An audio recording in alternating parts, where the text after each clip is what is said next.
Bonsoir à toi qui m'écoute aujourd'hui. Je m'appelle Ariel Francis, je suis officier de la marine marchande et c'est la mer, c'est quelque chose que j'affectionne particulièrement. Ça fait un certain nombre d'années que je travaille dans ce secteur et aujourd'hui, je peux te parler de mer maritime avec certaines autorités. Dans le cadre de cette vidéo également, je voudrais te donner les avantages de te se faire former dans le domaine maritime. Déjà, je vais commencer par une question. Pourquoi se faire former dans le domaine maritime? Je te dirais simplement que la raison pour laquelle moi, personnellement, je t'exhorte à te faire former dans le domaine maritime, c'est tout simplement le fait que c'est un domaine qui a assez d'opportunités. Il y a peu de personnes qualifiées, formées dans ce domaine-là. Donc, généralement, les entreprises qui opèrent dans le secteur maritime sont obligées de faire venir des expatriés, que ce soit au Gabon où j'ai eu l'occasion de travailler, que ce soit au Congo ou en Angola que j'ai eu l'occasion de travailler, y compris même au Cameroun, bien sûr. Il y a toujours des étrangers, que ce soit des Français, des Croates, des Américains, des Anglais, des Ukrainiens, ils sont tellement nombreux, des Sénégalais, des Ghanéens, qui viennent travailler pour compléter la main-d'œuvre, tout simplement parce que il n'y a pas assez de personnes assez outillées, assez qualifiées qui peuvent les remplacer. Et dans un pays comme le Cameroun, y compris au Congo, même au Gabon d'ailleurs, le ministère des Transports essaie de faire quelque chose d'assez intéressant, c'est de réduire et d'imposer les locaux dans les différentes structures maritimes.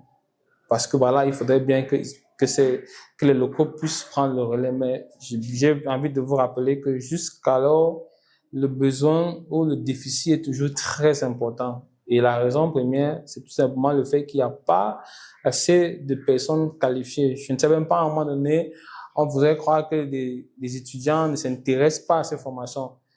Et s'ils connaissent cette formation, avant de ne pas le faire, avant de ne pas la faire, ça c'est quelque chose qu'on se pose comme question. C'est la raison pour laquelle aujourd'hui, je vais te donner les avantages des formations maritimes. Donc, comme je disais, premier avantage, c'est tout simplement le fait que il y a un grand besoin en termes de main-d'œuvre. Ça veut dire qu'une fois que vous êtes formé, vous êtes sûr que déjà, il y a à l'école, à l'université, ceux qui sont allés se faire former au Ghana, il y a des entreprises qui recrutent directement sur place. C'est quelque chose qui est inédit, n'est-ce pas? Ensuite, vous avez, dans le cadre de la formation, la discipline. C'est quelque chose que vous ne verrez dans aucune université. Les universités maritimes, dès les 6 premiers mois, quand vous accédez à l'université, peu importe le programme que vous avez fait, qu'il soit de 2 ans ou de 4 ans, une fois que vous intégrez l'université, on vous rase, euh, vous êtes dans une chambre comme des militaires, donc vous êtes habillé en blanc, vous faites une activité sportive assez intense, on vous apprend le respect de la hiérarchie, le respect des aînés, vous faites des cours de façon aléatoire en journée, c'est-à-dire que vous pouvez programmer vos cours à 4 heures, à 2 heures, à 5 heures. Il y a un mess où vous allez, le mess c'est tout simplement le restaurant. Donc, vous avez un restaurant dans lequel vous mangez. Un exemple, pour manger, vous pouvez manger à 5 heures, 6 heures, à midi ou en soirée.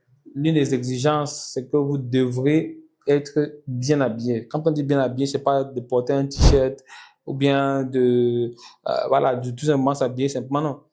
Il y a un habit spécifique pour aller au restaurant, vous vous rendez compte. C'est-à-dire que vous devez avoir votre chemise, votre pantalon bien repassé, votre chaussure bien cirée, vous devez être bien coiffé, pas de barbe, comme dans l'armée, pas de cheveux, juste pour aller au restaurant.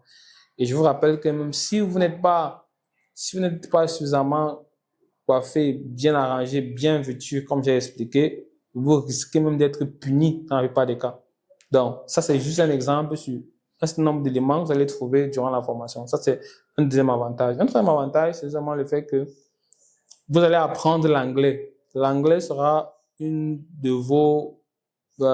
sera un de vos passe-temps favoris. Vous devez maîtriser la langue anglaise. Ça, c'est une évidence. À la sortie de vos 2 ans ou 4 ans, il y a une évidence claire. Votre niveau d'anglais sera quand même assez intéressant. Donc, maintenant, un autre avantage, c'est tout simplement le fait que pendant la formation, vous avez la possibilité d'être recruté directement à l'université parce qu'il y a des entreprises maritimes qui sont directement logées à l'université. Elles ne demandent que à recruter des étudiants. Ce sont pas des entreprises les moindres. C'est des entreprises américaines, ce sont des entreprises allemandes comme BSM, ce sont des entreprises comme South Pacific, des Singapouriens. Donc, vous avez ce style d'entreprise qui fait ce sont des entreprises qui font dans des porte-containers, dans des cargo ships, tout ces temps de l'offshore.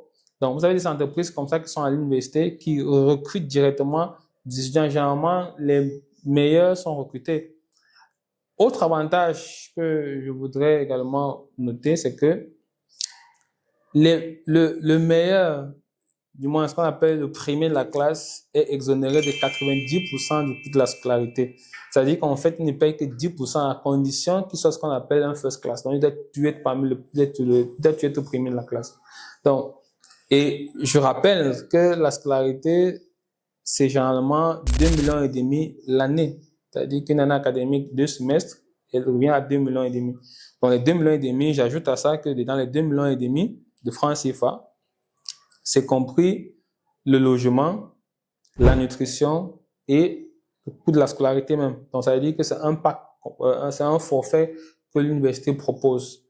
Donc, une fois que vous faites vos 2 ans ou vos 4 années de formation, vous êtes ce qu'on appelle cadet. Comme je disais, si vous ne savez pas ce que c'est cadet, essayez de regarder dans le lien de la description. Vous allez voir ce que c'est qu'un cadet. On a une vidéo spécialement conçue par rapport à ce que c'est qu'un cadet.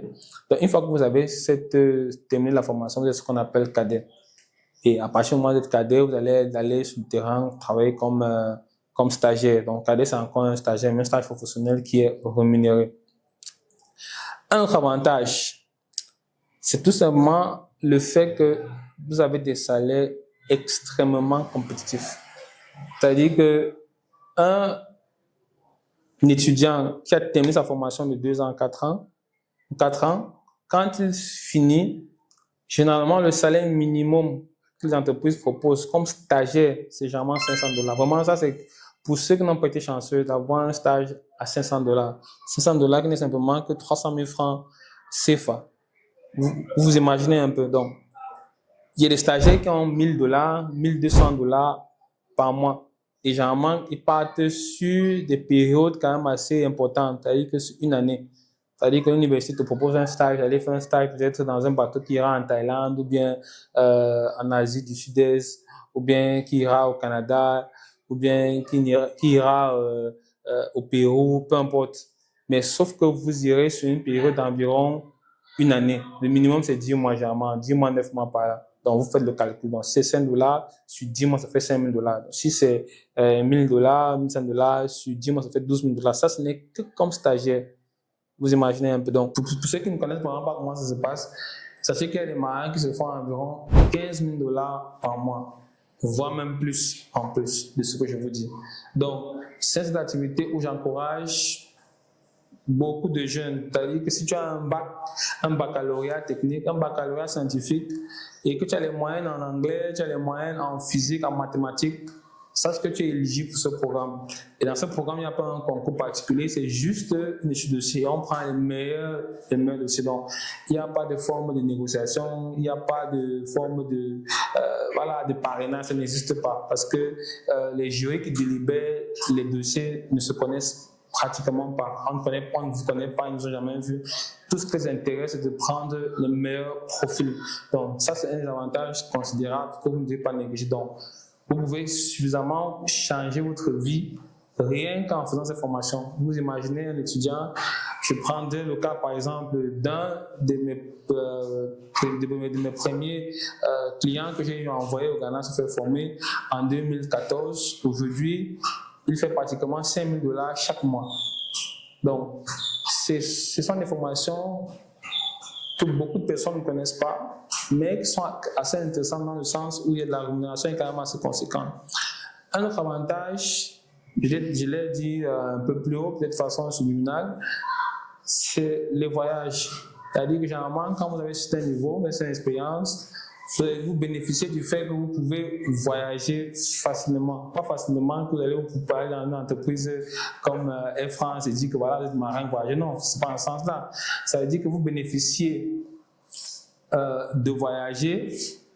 Une compagnie sollicite vos services, elle vous contacte, elle vous envoie un billet d'avion, elle prend votre passeport, ça vous met un visa à l'intérieur, elle vous donne un visa, puis ces entreprises ont des facilités, et puis elle peut vous dire que